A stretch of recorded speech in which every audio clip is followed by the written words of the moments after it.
Well, hello and welcome to another DevNation. We are here today to talk about Tekton, a technology that helps you build your components, your applications on top of Kubernetes. So as you know, we've actually had a trend over the last several months or the last several years of running the show. We love a lot of Kubernetes topics. We love a lot of Java topics. And today is going to be a Kubernetes topic where we can dive deep into a certain area. Today we have Kamesh Sampath with us. He is our expert looking at Tekton, and he's got a great demonstration that you're going to want to see. So definitely want to check out what he shows us live today in today's session. Of course, this will be recorded and be available to you. And as always, hit me up on the chat tab for throwing in questions and answers, and we'll try to answer them in real time. We may not have time for Q&A with Kamesh, but we'll definitely try to answer them right here. And if, as always, remind your friends and neighbors, the best way to hear and see is to refresh the browser. All right, let's get started. So Kamesh, let's turn it over to you. Thank you so much, Burr. Hello, everyone. It's good evening, good night, good morning, anywhere you are. I'm live from Bangalore, talking about Tekton today. So I just have a lot of things to show to you guys. So I'll just make a very quick slide intro, and then I have put the slides on the chat so that you can take the slides offline and read them as well, plus the demo sources. And without no further delay, I just get into the introduction about this particular topic on Tekton. I'm going to go there and share my screen up for you guys so that you can start looking at my screen. I'm going to share my entire screen up so that you can watch my screen. I hope, yeah, I'm right there. So the bit.ly link here, this can take you to the slides here, so where I can go there and pull the slides down. It's always available offline. I keep updating the slides. And then obviously, there are a few other things for you to read offline.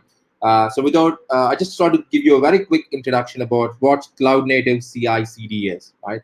So we have heard about cloud native application development and Burr, and we have been giving a lot of talks around that. We've been reading a lot of articles in the web about what cloud native application development is. So cloud native continuous delivery is quite close to what cloud native application development is, but it's just a step before how do you actually deploy your cloud native application in CI/CD way.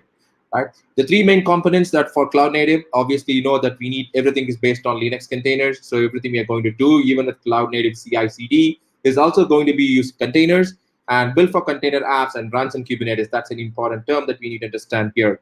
And we also kept in mind that serverless is catching up the hot topic around, and then we make sure that the cloud native CI/CD should also be using serverless in a way that whenever I don't run any CI/CD, I don't want any resources to be used, saving you a lot of cost and money. Since it's going to be cloud native, the cloud native CI/CD should also keep in mind about what's DevOps. So we're going to say, okay, DevOps, designed with microservice and distributed teams in mind. So all these three different factors make up what a cloud native CI/CD should be like. On this line, I'm going to introduce what's Tekton. Tekton is the latest upstream project which Red Hat, IBM, CloudBees, and all the guys are doing, and is governed by Cloud Native Delivery Foundation. It's a new project. It's Kubernetes native way of doing CI/CD. One of the things, obviously, since you have been with Kubernetes for quite a long time, I've observed that there is no way that you can do a build or image build within Kubernetes cluster. You have to use some other way to push the image into your container registry and pull them from there. Obviously, OpenShift, the enterprise Kubernetes, was giving you the S2I features where you can build and deploy applications. But with Tekton, we're making sure that even if it comes for the even vanilla Kubernetes, a lot of our Red Hat guys are doing upstream work, getting this to perfection with all our experience around S2I and how we do build image building with OpenShift as well. So the four main concepts I want to introduce to the probably my last slide for this thing. Maybe you can have the slides later, but I want to get into a demo soon. But I want to shout a few Tekton concepts so that, like, when I start demoing, you can understand what they actually mean. Anything within Tekton is kind of divided into these four blocks you see on my screen. The first one being its type. What I mean by type is that I can define my resources. One of the important things with CI/CD is that the two things which we take from where, which is basically the sources, the GitHub repository or your any other VCS repository, and to what is what we make out of these, right? What we do with CI/CD, taking an application to production or making the application pushing into container registry. So that's what we mean by type, which is reusable resources. And we also have, we break down each of these tasks, which is a smallest unit of work. We make them with step. Each task has multiple steps. You'll see the multiple steps. How do you build image?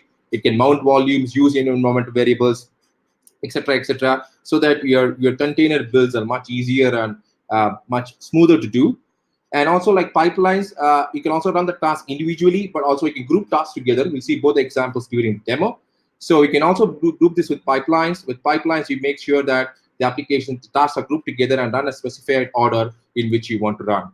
So obviously, end of the day, we want to be cloud native. So everything is run as a container inside your Kubernetes clusters. So we need to have a way by which we need to run your pipeline or your task individually. That's what the task run and pipeline are used for.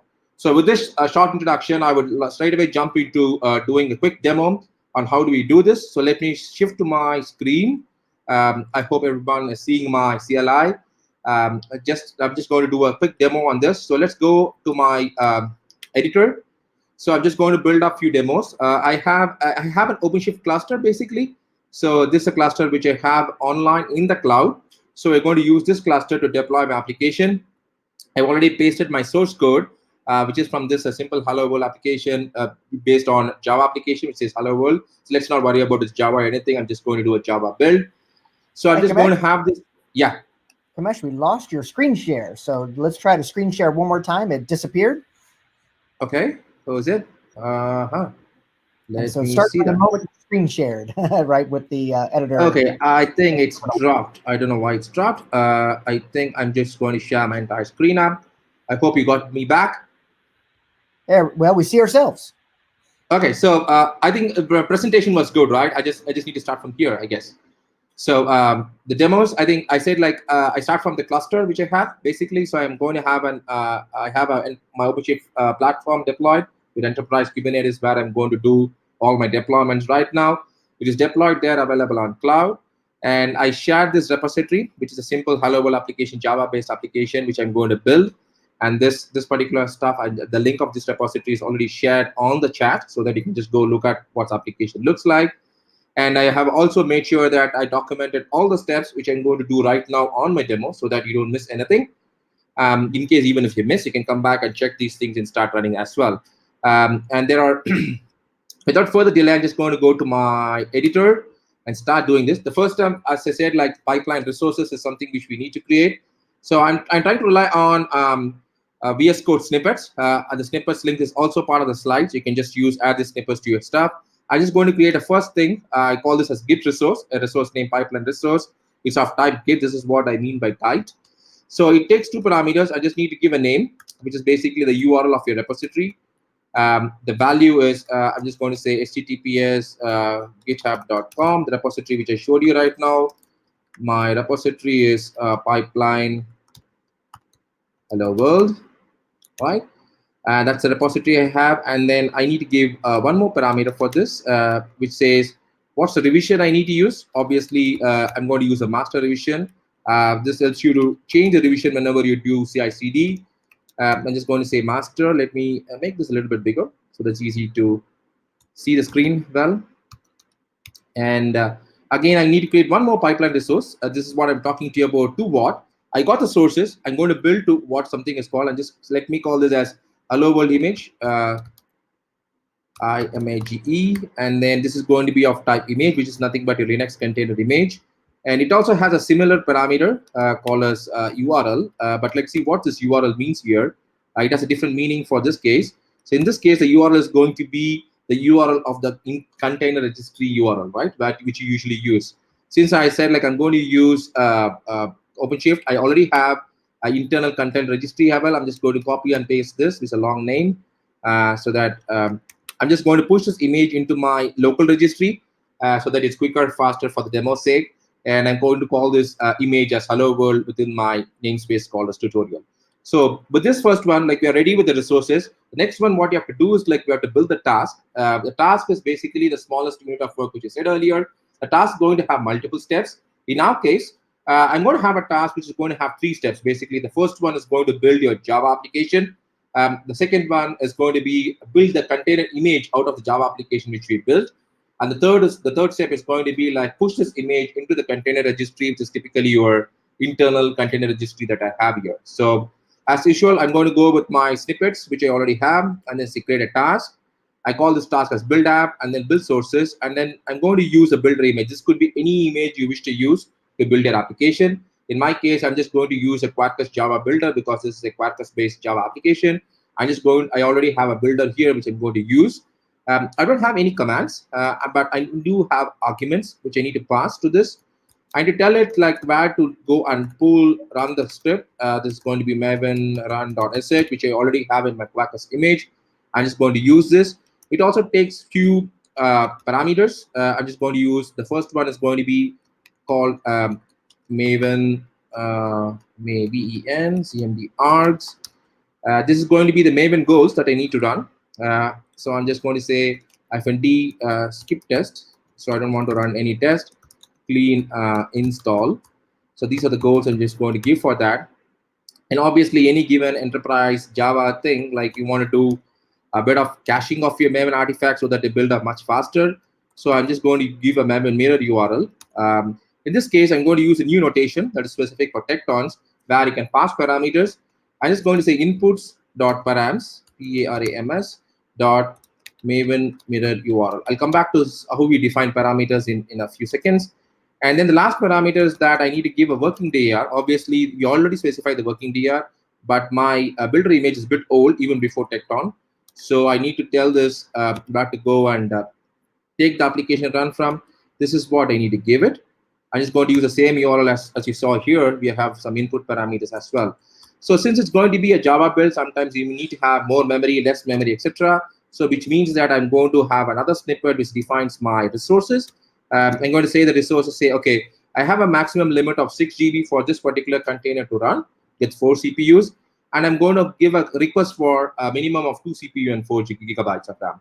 Right? This is something which I need to do. The next step is that I go back and say, define a security context because my builder image run as a root user, and OpenShift does not allow you to run as root user. So I need to give privileged LGD.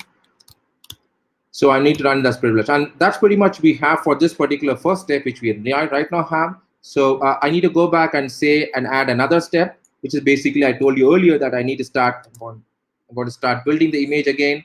So I just say go build, I just say I have another task step, which I define here. I call this as build image. And then I'm going to use Builda. Builda is a kind of Dockerless way of doing container image building. I have a link to Builda as well as part of the slides. You can just check it out, Builda later. And then it does not have anything else. But what I'm going to say to this is run Builda, build my Docker file. That's what BUD stands for. And then I'm going to use pass argument to layerize each build. And then I'm going to say don't do TLS verify. That's what it means. Because I'm going to push it to internal registry and I'm using a self-signed certificate, so I want to ignore TLS verification. And then I need to tag this image, which is technically what I call this right now. I'm going to use another parameter here, inputs.params. Image name. Let me call this image name here. Once I have this, then I need to give it a Docker file to build. Obviously, since most of the time we use Docker file for easy container image building, I'm just going to call the same name as Docker file. I have the Docker file, I have this thing, and then I need to give it the context, obviously. I'm just going to give the context. And let me grab, I'm going to give the similar resource to this as well, just to make sure that it's faster and quicker. And the last but not the least, I also need to give a volume mount here, volume mounts. And then I say name, and then I give, call it as varlibc. And then I give a mount path. This is the path where Builda will be pushing its built image, which is nothing but a tarball end of the day, valid containers. And then this is what I need to have. So this is pretty much I have for this step. And we just left with one more step, which we need to create, which is the last step of pushing the image back to the registry. That's what I'm going to do right now. I have build image step, and then I need to call this step as push image step. And then pretty much the same commands. I need to say push, and then I also need to give it what needs to be pushed, right? So I just need to have, I just clear all of this off, and then say, okay, I need to have the TLS verify as well. Otherwise, my push will fail. I say TLS verify, and then I say Docker. Since we built from Docker thing, it's the Docker format of Open Container Initiative. So I'm just going to skip those details further. Just imagine that we need to push it like this. And I have all of the parameters are pretty much same. Two more last things which we need to do. The first one is that I need to define the volumes. I'm just going to say volumes, VOLUMES, and then the name I'm going to give this particular one. Since I don't have any storage attached right now with me, I'm just going to say empty.dar, and that's what it's going to take. And we are done with all the steps. The 3 steps are done. But one last thing which we need to do with the task is that I need to set these params up with the default values. That's what I'm going to do right now. I already have a snippet that does this. I have a source, and then it's type git, which is going to be the thing which is going to be used here inside. And then there's an output which is going to be built image. And then the first parameter which we need to do is a context DAR. The DAR from where your build is going to run. So by default, I'm going to say this. And then I need to say the Maven mirror URL. I think I remember that we added this. So we need to give the mirror URL as well.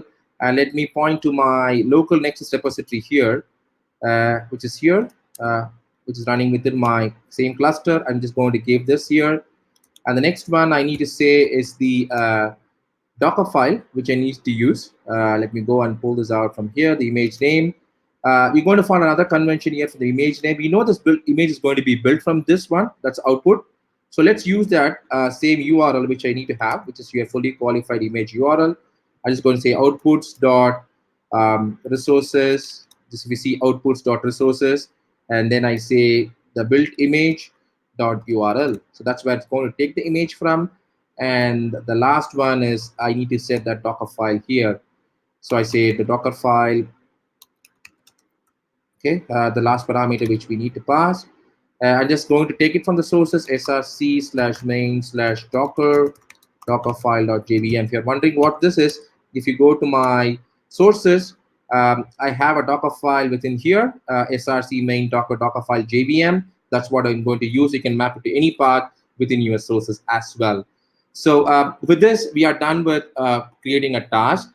And then next task we need to do is like make this task run. Right, first we'll try to run it with just a task alone, and then finally we'll try to see if the time permits. We'll try to create a pipeline and try to deploy using a pipeline with multiple tasks together. Okay, the first thing I need to do right now is go write a task run. A task run is used to run an individual task, and then I say call this as task run, and then I have the snippet which gets me to do this, and then I say build app is going to be the task run name. And then I'll put a dash. I'll come back to that in a second. My task reference is nothing but this particular task which I just now wrote. I need to give a reference. And now you see that I need to pass some parameters here because I defined some parameters, default values. I'm not happy with those default values.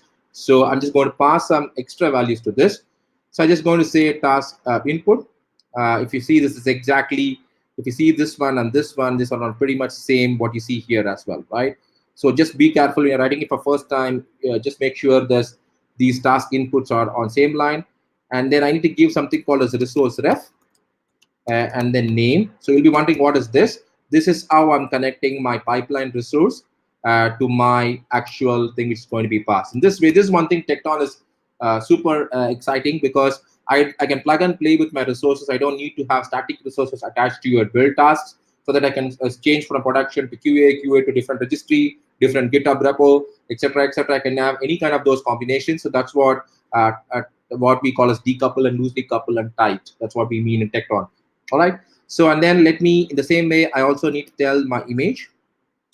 Just go with the resource ref so that it uses this particular image here, which I'm going to push it back. I'm just going to do the same thing here as well. And then that's two things. And I need to say one thing right here. What happens is that now my build task is not reusable, right? So I'm just going to give a context DAR. That's the first parameter I'm going to say. And then I'll just use value. There's no default here. So I just need to take the value here and then going to say app. You'll be wondering what this context DAR is. If you go to my sources, my Java sources reside within a directory called as app.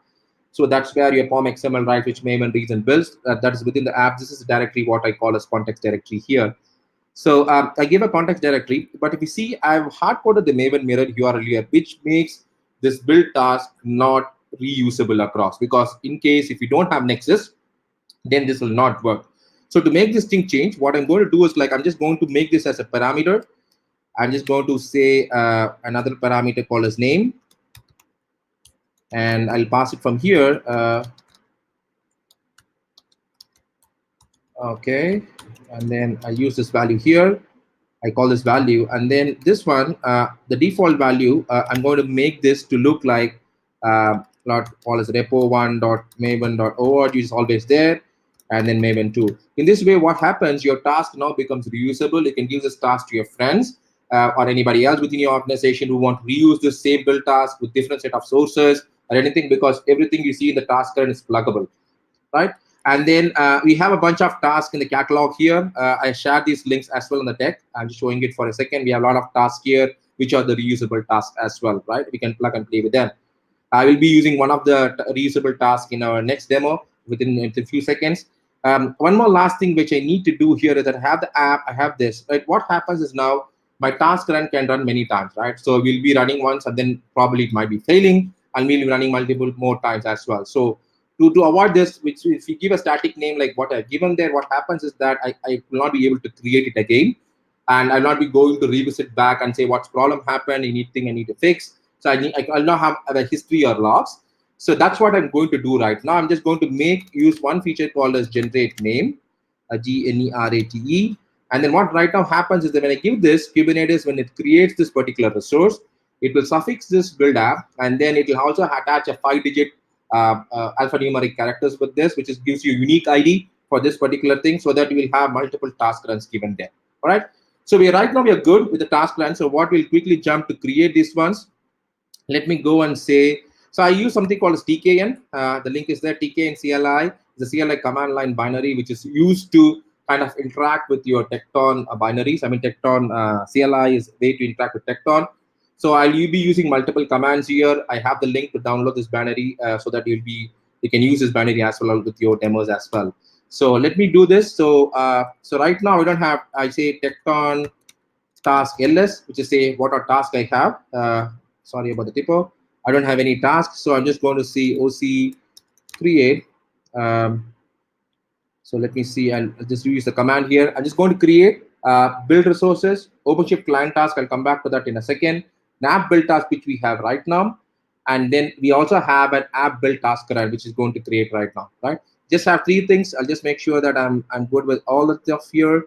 So we have the mount parts, we have resources, we have volumes, map, everything is done. We also have the Tekton task run here, and then I have resource reference name here, and passing the parameters which I need to have. Right. All right. So this is good here, and then let's go there and then fire this commands. And then you see, this is what I was talking to you about. Each task run will have a unique name, right? So just to see the logs, how do you refer whether this task has done? Let's say TKN, TR is task run, and then I say LS. Now it has failed. Let's see what happens to this. OC describe TR slash. Now it says that, okay, I have privilege, I'm using privilege containers, but I don't have privilege permissions given here, right? So which means that in Kubernetes way, let me go back to this error. It says that you don't have something failed here. The problem is that in Kubernetes, everything runs with a service account. What I have done is that I have a service account already created for pipeline, which has necessary permissions. If you go to my example repository, it defines what permissions you need to be given in there, right? So I'm going to go there and then say, okay, use the service account, the CRVICE account here, and then PIPELINE, that's a service pipeline account here. And then now when I go and create this task again, that's what I'm going to do right now, OC create -f, and then doing is, right now you'll get a new ID if you see this. And then in this way, like you have multiple tasks. And then when I say TKN TRLS, TKN TRLS, I'll be having one task and another task is started to run. Let's see how to see the logs. This is the next step I'm going to do. TKN task run, TR is a task run shortcut, TR logs, follow, and all the containers, because you'll be seeing there'll be multiple containers which gets created here. Right now, it's going to show you all the logs. It started to do the build right now. While it does the build, we'll also go and create a pipeline, right? So one of the things right now with pipeline is that just creating this build, pushing the image to container registry is not going to help me in any way. So I need to have a way by which I push this image and create a deployment, right? I'm going to do a pipeline here I think I'm running short of time. So probably what I'll do is like, I'm just going to copy the pipeline from here, SRC, okay, I have it here. And then I say I have a pipeline deploy. I just copy paste this one here because I need to respect the time. And then I have the pipeline here, so which is going to say run this command for me now, and then create a deployment as well, right? So in this case, if you see, I'm using another task, two tasks here in the pipeline.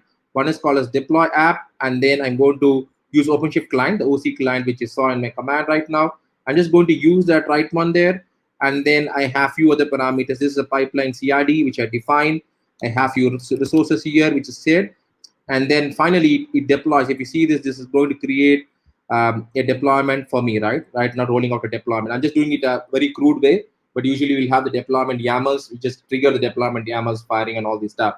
So that's how we do this. And it also, what you should also see, this particular deploy app runs only after I build the application. So this is one of the things which you can do with pipeline. I can define my order in which my task needs to be executed.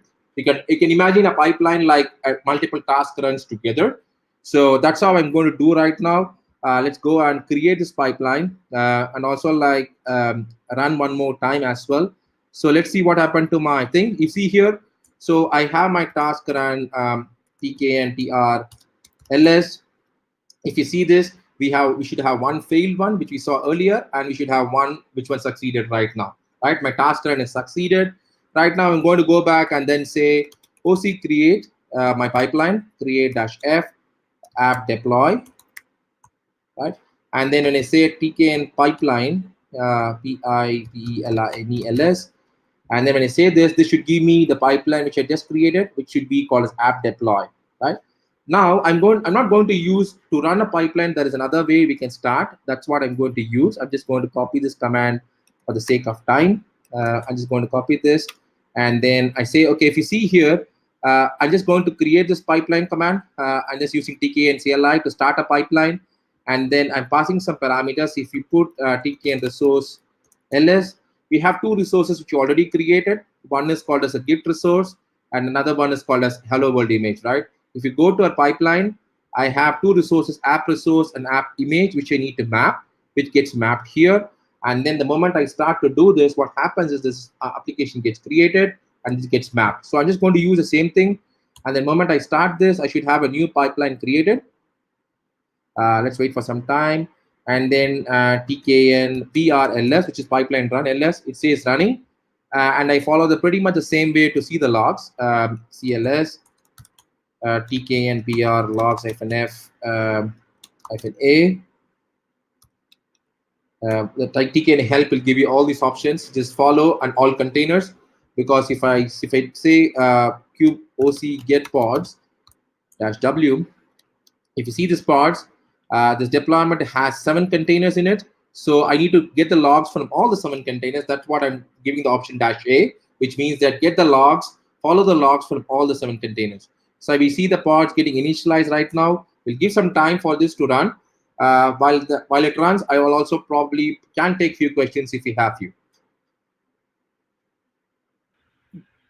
Yeah, we're down to just a couple minutes left. One question that came up early, though, Kamesh, was what YAML plugins are you using for your VS Studio Code? People like so the... So this is a Red Hat YAML plugin, so which is contributed by Red Hat YAML plugin. If you go to VS Code Marketplace and then type Red Hat YAML plugin, you'll see the plugin which is there. And then the snippets, I already have the snippet shared as part of the slides. The slide resources will have the snippet links. Once you get the snippet links, you can add it to your VS Code plugin, so that like it can give you what all the the command completions or the which I actually done with my YAML creations. Okay. Yeah. Now, if you have that link to your snippets, go ahead and add that to the chat if you don't mind. Okay, and I'm just going to do that. Yeah, I'm just going to do that right away there, and then I'm just going to put that here, and then there we go. And let's see what's the status of my task run. I think we have done with the build. Let me quickly share my screen with the 1 minute I left. Okay. To show the deployment happens. I think I hope you got the screen back. And then if you go here and you see this deployment has been created, and then the task has been completed, you see this on my screen, which says the deploy app OC in this way. And then let's tkn prls and then see the task has been deployed and has been succeeded. So in this way, like pipeline, is used to combine multiple tasks together so that you can have stitch multiple tasks. The tasks not necessarily need to be from your own application. It can also, as I said earlier, it can also come from these tasks which you need to pre-install. As we did in our case, when you observe the first command, I installed OpenShift task. Let me do this tkn task ls one last time. You see this OpenShift client task which I installed when I did this create-f earlier, if you remember. Okay, I don't have this in my history right now. So we need to create the task. Once you have the task to your Tekton library, then you can use this task like how I did here. In my example, I just use the OpenShift task, and each task will define some parameters. I just need to pass the parameters, and there we go. So if in this case again, so I'll also try to see, but I think I'm running out of time, I guess. I think I can also expose a particular stuff, OC expose, hello world deployment. I have the deployment exposed, and then OC expose SVC hello world so that I get the route. And the moment I do this, if you go to your OpenShift console and networking and routes, I have exposed this application, and there you go. This is your application, which is a simple hello world application which we built. So we did everything within the cluster, no pulling images. We are using the internal registry here, using Tekton pipelines and tasks and pipeline resources to do all the tasks for you. And that's pretty much I have for today, Bert. I think over to you. Okay, we are out of time, but two quick questions. One is, someone would love to know exactly how you configure your theme in your shell for iTerm 2. Okay, right. Okay, this one is using something. I'm just going to tmux config. I have my tmux config here, so I'm just using a tmux console and just putting that back on the chat. So I just use tmux configuration from here. That's my tmux config, and then I use an item 2. I just update. I think this item got a new look and feel a couple of days. I mean, last week, if I'm not wrong. So I just use this and then map these item shortcut keys to my thing. For example, if I need to create a new tab, I just use new tab here. I still create a tmux console, but the keys are registered with your item, right? It's using there's a way we can register the key maps as well. All right, well, very cool. We are out of time. Thank you so much for that, Kamesh. It was awesome to see all that live demonstration. I know people got a lot out of it, got a lot out of the session as well. Do be ready for the recording. We'll send the information out soon. You can check that out on YouTube or on this platform also. And then thank you guys for your time today. Thank you, Kamesh. Yeah, thank you, everyone. Thanks for your time. And sorry to take 2 minutes extra for you. Have a good day. Bye-bye.